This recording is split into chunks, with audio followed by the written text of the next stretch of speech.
Hos SOAMI arbejder vi med børn og unge i mistrivsel, og som af den ene eller anden årsag har svært ved at være i skolefællesskab og andre sociale relationer.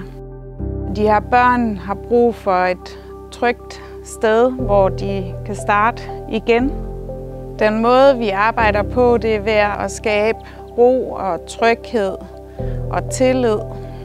Særligt i forhold til den her målgruppe er hestene og dyrene generelt gode at trække ind. Det er de, fordi de er exceptionelt gode til at afspejle vores følelser, vores kropssprog og de stemninger, vi bringer ind i rummet. Og det giver et unikt udgangspunkt for at skabe en ramme, hvor barnet kan genvinde noget tro på sig selv.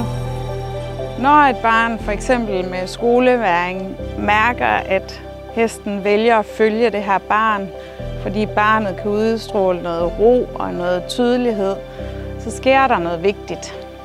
De oplever, at de faktisk kan gøre en forskel, og det giver en stærk følelse af mestring, som ofte mangler, når man har haft det svært i skolen. Vi tror på, at kommer barnet ud med mod og tro på sig selv, mere selvværd, mere selvtillid, så har barnet større forudsætninger for at kan starte i nye relationer, et nyt skolefællesskab, hvad der skal til for, at barnet kommer ud og får en højere trivsel, og den vej kommer ud af skoleværing.